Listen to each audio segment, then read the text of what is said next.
انا مش جايه اقولك ان حياتي مثاليه ولا ان كل حاجه اتحلت في يوم وليله، بس جايه اقولك ان انا كنت في حفره وقدرت اطلع منها بخطوات بسيطه بس واقعيه. جه عليا فتره كده كنت فيها مش بعمل اي حاجه مفيده، بصحى متاخر، بمسك الموبايل بالساعات، باجل كل حاجه ومش بخلص اي حاجه ورايا.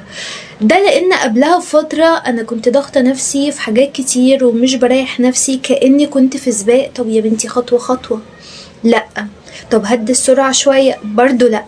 ده مش معناه ان احنا ما نعملش حاجة في حياتنا، بس اللي هو اعملي بس بهداوة، يعني انت محدش بيجري وراكي. طبعا ده حطني في ضغط نفسي وصحي على جميع الأصعدة بقى.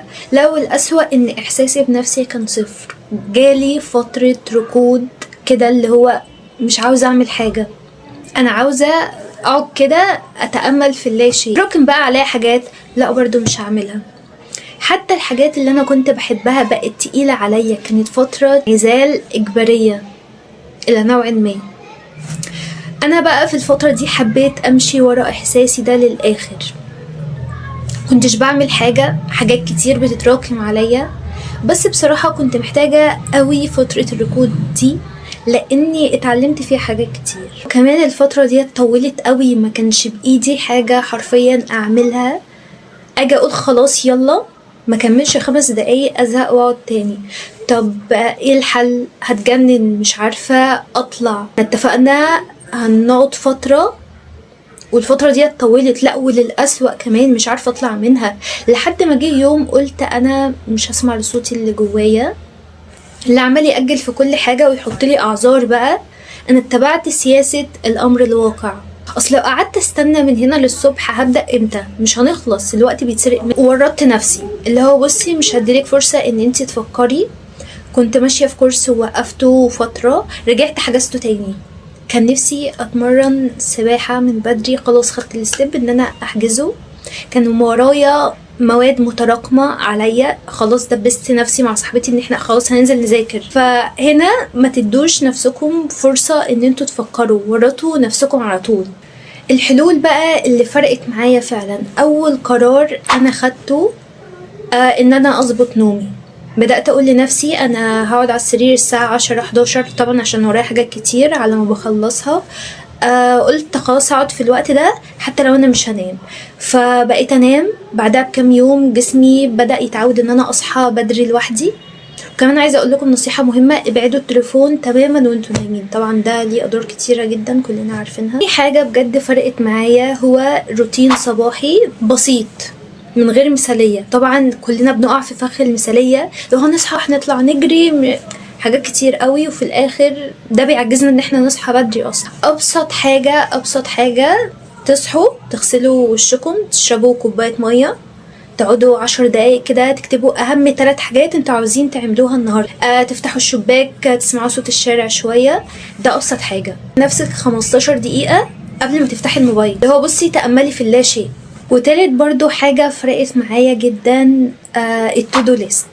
كنت على طول بكتب مهام صعبه وكبيره وما بعملش اي حاجه منها، وده كان بيحبطني. لما بدأت اكتب 3 حاجات بس في اليوم، الامور كلها اختلفت معايا. مثلا اوضب المكتب بتاعي، ارد على ايميل مهم، اراجع على تشابتر في اي ماده من المواد. مهم ان انا مبدئي الجديد هنجز قليل، بس المهم انجز احسن ما افضل قاعده كده بس اي حاجه. رابع حاجه فرقت معايا هي قاعده ال5 دقايق. كنت على طول بكسل ابدا في اي حاجه، فقررت اي حاجه انا مأجلاها هبدأ فيها 5 دقايق بس. وطبعا دي خدعة للعقل، زي مثلا لو انا مش قادرة اذاكر او افتح كتاب 5 دقايق بس، هفتح كتاب 5 دقايق اذاكر. لو الأوضة مكركبة هبدأ ارتب حاجات كده في الأوضة 5 دقايق مش اكتر، وخلاص هسيب بقى كل حاجة. طب والنتيجة ان انا بعد ال5 دقايق كنت بكمل. بس اللي هو على طول عقلنا بيصعب لنا اي حاجة احنا عايزين نعملها، تعتبر خدعة بسيطة للعقل، اللي هو 5 دقايق وسيبي بقى اي حاجه انت بتعمليها. خامس حاجه بقى بجد فرقت معايا هي ان انا خرجت من العزله شويه شويه. الركود كان دايما بيخليني ارفض ان انا اروح في اي حته، او حتى اكلم اي حد، ارد على اي مكالمه. لكن قررت خلاص اللي هو اطلع من العزلة دي، اقعد مع اهلي شوية، اشوف ناس صحابي بحبهم، يعني اخرج شوية، حتى اخرج مع نفسي.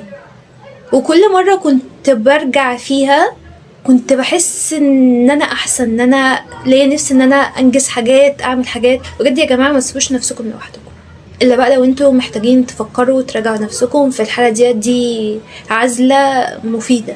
خطوة رقم 6 اللي انا عملتها ان انا قللت الضغط على نفسي.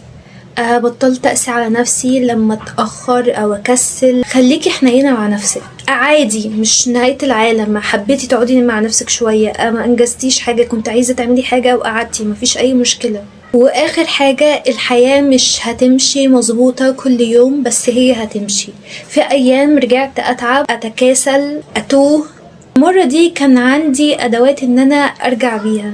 انتي كمان تقدري تبدأي. الركود مش نهاية، الركود بيحصل لكل حد فينا، بس القرار بتاعك هو اللي يفرق هتعيشي فيه ولا هتطلعي منه. انا اخترت اطلع، وانتي كمان تقدري. اكتبي لي تحت في الكومنتات ايه اكتر خطوة واقعية حسيتي ان هي ممكن تناسبك، وخلينا نبدأ سوا واحدة واحدة. كده نكون وصلنا لنهاية الفيديو. لو حسيتوا ان انتوا استفدتوا ما تنسوش تدعموني باللايك وشير وسبسكرايب عشان نكبر ونكون عيلة كبيرة. وبس كده، اشوفك في الفيديو الجاي. باي باي.